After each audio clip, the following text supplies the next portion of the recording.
আসসালামু আলাইকুম প্রিয় এইচএসসি 26 বছরের শিক্ষার্থীরা, তোমরা যারা এই মুহূর্তে স্কুলের গণ্ডি পার হয়ে এখন কলেজে পদার্পণ করেছো, তোমাদের এই স্বপ্নের ক্যাম্পাসে বা কলেজে তোমাদের কাছে কি লাগতেছে? সবকিছু স্বপ্নের মতো লাগতেছে। এই ভালো লাগার বাহিরেও একটা তোমাদের কাছে একটা কি ভয়ও কাজ করতেছে। সেই ভয়টা কিস নিয়ে? ইংলিশ নিয়ে এবং হচ্ছে কি আইসিটি নিয়ে। তো আইসিটি নিয়ে আমি কথা বলবো না আজকে, হচ্ছে আমি ইংরেজির যে ভয়টা, যে তোমাদের যে দুর্বলতাটা, সেটা কাটিয়ে ওঠার জন্য কিভাবে তোমরা পড়লে হচ্ছে ইংরেজির ভয়টা দূর করতে পারবা, সেই বিষয়ে আমি আজকে কতগুলা টিপস এন্ড ট্রিক্স দিব। ঠিক আছে, আশা করি আজকের এই ভিডিওটা তোমাদের জন্য কি হবে, ফ্রুটফুল হবে। তো প্রথমে আসি ইংরেজি গ্রামার নিয়ে। আমরা ইংরেজি গ্রামারের যে বিষয়টা, প্রথমে হচ্ছে ইংরেজি গ্রামারের বিভিন্ন টপিকস পড়া শুরু করে দিই, ন্যারেশনের নিয়ম পড়া শুরু করে দিই, মডিফায়ার্স এর নিয়ম পড়া শুরু করে দিই, তারপর হচ্ছে কানেক্টরস এর নিয়ম পড়া শুরু করে দিই, তাই না? তুমি দেখো একটা স্টুডেন্টের আসলে এই যে টপিকস গুলা এগুলা তখনই পারা সম্ভব হবে। দেখো ন্যারেশন পড়তে গেলে দেখো পার্সনের প্রয়োজন হয়, টেন্সের প্রয়োজন হয়, সেন্টেন্সের স্ট্রাকচারের প্রয়োজন হয়। এইগুলা যদি একটা স্টুডেন্টের না জানে, তাহলে কি তার দ্বারা কখনো ন্যারেশন বোঝা সম্ভব হবে? হবে না। আমরা আসলে মানে গতানুগতিক ভাবে যে বিষয়টা করে থাকি, আগে হচ্ছে আমরা কি করি, ন্যারেশন এগুলা রুলস পড়া শুরু করে দিই। আসলে এটা কখনোই সম্ভব হবে না যদি না তুমি কি করো, ওই যে বেসিক গুলা তুমি কি করো, ফুলফিল করো। তো আমি মনে করি যে ইন্টারমিডিয়েট টপিকস গুলা পড়ার আগে তোমাদের প্রথমে বেসিকটা একটু স্ট্রং করার দরকার। ভাই বেসিক কোনগুলা? তুমি পার্সন সম্পর্কে ভালো একটা ধারণা নাও, তারপর হচ্ছে টেন্স সম্পর্কে ভালো ধারণা নাও, তারপর হচ্ছে পার্টস অফ স্পিচ সম্পর্কে ভালো ধারণা নাও, সেন্টেন্স যে অর্থ অনুসারে 3 প্রকার, স্ট্রাকচার অনুসারে অর্থ অনুসারে 5 প্রকার, স্ট্রাকচার অনুসারে 3 প্রকার, এগুলো সম্পর্কে ভালো ধারণা নাও।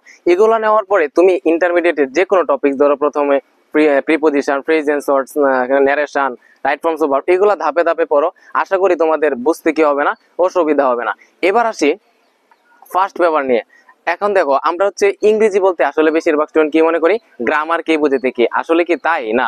ইংলিশ গ্রামারে 100 নম্বরের পরীক্ষা হয়, আবার হচ্ছে ইংলিশ ফার্স্ট পেপারে কি হয়, 100 নম্বরের পরীক্ষা হয়। তো আমরা কিন্তু ইংলিশ ফার্স্ট পেপারকে কিন্তু ওই তুলনামূলকভাবে সেম গুরুত্ব আমরা দিয়ে থাকি না। কিন্তু আমাদের আসলে ইংলিশ গ্রামারকে যেরকম গুরুত্ব দেওয়া উচিত, ইংলিশ ফার্স্ট পেপারকেও কি সেম গুরুত্ব দেওয়া উচিত। তো ফার্স্ট পেপারে আমরা যে ভুলটা করে থাকি, ফার্স্ট পেপারে আমরা কি, এমন স্টুডেন্ট আছে ধরা পরীক্ষার আগের দিন হচ্ছে পেসেজ গুলা দেখে, বা অনেকে হচ্ছে পেসেজ সম্পর্কে ধারণাই নেই না। তো ফার্স্ট পেপারের ক্ষেত্রে আমি যেটা তোমাকে সাজেস্ট করব, প্রথমে হচ্ছে তোমার প্রত্যেকটা পেসেজের বাংলা অর্থ সহ পড়ো, এবং হচ্ছে প্রতিটা পেসেজ পড়ার আগে তুমি যে কাজটা করতে পারো, আলাদা একটা নোট খাতা তৈরি করো। সেই নোট খাতার মধ্যে তোমার প্রথমে ধরো, আজকে বললা তোমার ধরো ড্রিমস, একটা তোমাদের কি আছে, একটা পেসেজ আছে, ঠিক আছে, আই হ্যাভ এ ড্রিম।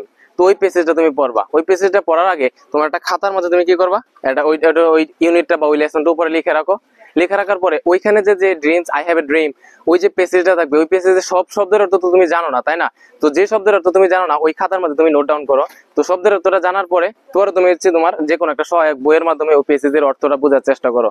তো আশা করি ওই পেসেজটা পড়ার পরে তোমার যে দুইটা কাজ হবে, একটা হচ্ছে তোমার ওইটা থেকে যে কোনো তোমার এমসিকিউ আসুক তুমি সহজেই আনসার করতে পারবা, এবং হচ্ছে ওইখান থেকে যে তোমার কি কোয়েশ্চেন আসবে, হ্যাঁ, তো ওই কোয়েশ্চেন গুলো তুমি সহজেই দিতে পারবা।